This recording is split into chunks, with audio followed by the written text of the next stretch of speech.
ग्रामीण विकास एवं पंचायती राज मंत्री रमेश चंद मीणा एक दिवसीय यात्रा पर गुरुवार को बाड़मेर पहुंचे। जिला स्तरीय अधिकारियों की बैठक के बाद मंत्री मीणा पत्रकारों से रूबरू हुए। इस दौरान मंत्री ने महानरेगा में कार्य सही नहीं होने की बात कहते हुए अधिकारियों को पाबंद करने की बात कही। वहीं मंत्री ने सरकारी योजनाओं की जानकारी देने के साथ ही पत्रकारों के कई सवालों के जवाब दिए। साथ ही मंत्री मीणा ने हाल ही दिनों में राजस्थान में अलग अलग जगहों पर हो रहे दंगों, हत्या को लेकर भाजपा पर दोष मंडते हुए अपनी बात कही। ठीक है आपकी बात। इसके लिए हमने national mobile monitoring system develop किया, तो हम देख रहे हैं कि उसमें एक्चुअल बायर जो ज़रूरतमंद है आदमी किसको काम मिलना चाहिए, और वो चीज़ हमने दिखा लिया है। देखने पर हमें जो जैसे ही सिस्टम को हमने लागू किया तो एकदम लेबर की संख्या कम हो गई। लोग कहने लगे लेबर, क्योंकि एक्चुअल में जो रहता गुजरात है और काम उसका जॉब कार्ड यहाँ चल रहा है, तो वो हम दिखवा रहे हैं। और अभी आने वाले समय में एक पंचायत समिति लेवल पर और ग्राम पंचायतों में एक अभियान चलाएंगे जिसमें नए जॉब कार्ड बने। वो जॉब कार्ड धारी को ये पता होना चाहिए कि मेरा कितना पैसा बकाया है, कितने दिन मैंने मजदूरी की है और उसमें कौन सा वर्क किया, उसकी रेट क्या थी उस दिन की। ये सारी चीज़ें हम अपडेट करने जा रहे हैं। और जो लोग आप चर्चा कर रहे हैं कि भाई कुछ काम ऐसे भी होते हैं जैसे water set plus NREGA convergence है, तो वहाँ मशीन भी चला सकते हैं। जहाँ लेबर की ज़रूरत है लेबर का काम करें, लेकिन आप जो कह रहे हैं उसमें भी थोड़ा सा प्रॉब्लम तो है, उसको हम ठीक करें। स्वच्छ भारत मिशन का है जो था डीपीसी जो है उसको कह दिया है कि वो सही नहीं बता पाया, जानकारी उसको नहीं थी और प्रचार प्रसार में उसने ज़्यादा पैसा खर्च किया। और जहाँ टॉयलेट मॉडल टॉयलेट बनाए, दूसरे काम बताए, तो उसका जो कंसल्टेंट था उसने उसके जानकारी उससे हमने चाहिए गई है कि भाई इसमें किस प्रकार की अनियमितता हुई।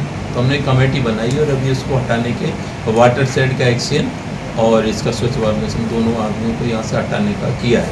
और जैसे ही जांच आएगी तो उसके खिलाफ जो भी आएगी उसके खिलाफ वो कार्रवाई करेंगे। काम तो लगभग टाँके के काम अच्छे हैं, कुछ जगह थोड़ी सी डिफरेंसेस लाया है। कहीं कोई गरीब आदमी है उसका टाका कम बनाया है, या गरीब लोगों को पैराइटी के आधार पे जो हमारी प्राथमिकता बनी हुई है, आपके SC/ST है, BPL है, दिव्यांग है, एकल महिला है, जो लोग अगर वंचित हैं तो हमने दिशा निर्देश दिए हैं कि उनको पहले टाँके दिए जाएं। जैसे राजस्थान में या देश में कहीं चुनाव की स्थिति आती है, चुनाव नज़दीक आता है, तो भारतीय जनता पार्टी का एक मुद्दा है कि विकास तो ये करते नहीं हैं, इनकी कथनी और करनी में बहुत ज़मीन आसमान का अंतर होता है।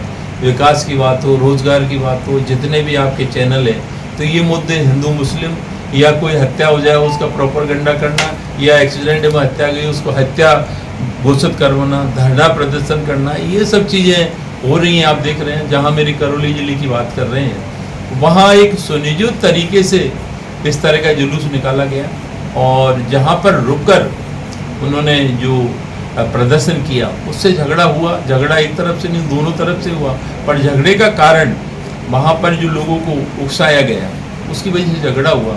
आज हमारे करौली में किसी प्रकार का कोई हिंदू मुस्लिम विवाद नहीं है, सब लोग भाईचारे की भावना से आज रह रहे हैं। लेकिन किसी कारण पर बस उस वहाँ दुकानें जला दी गई, परेशान हुए लोग। उसके बाद में आज देखें तो हिंदुओं ने मुसलमानों को सहयोग किया, मुसलमानों ने हिंदुओं किया, वो दुकानें यथावत बन गई। कुछ गरीब लोग थे उनके लोगों ने पैसे दे के दुकान बनवा दी और आज ये दुकानें चल रही हैं फूटे कोट में। जहाँ करौली में जो घटना हुई थी तो वहाँ इस तरह का कोई वातावरण नहीं है। लेकिन मैं एक बात कहना चाहूँगा कि जब भी कोई इस प्रकार का दंगा होता है तो भारतीय जनता पार्टी के लोग जाते हैं। भारतीय जनता पार्टी की सरकार थी, इससे पहले करौली में कोई भी बड़ा नेता नहीं गया, लेकिन एक छोटे से ये सिस्टम में होकर और इसको हाईजैक करके इस तरह का प्रचार प्रसार किया गया तो बड़े बड़े नेता गए। हमारा करौली जिला पिछड़े जिलों की स्थिति में आता है, तो विकास की बात किसने नहीं की।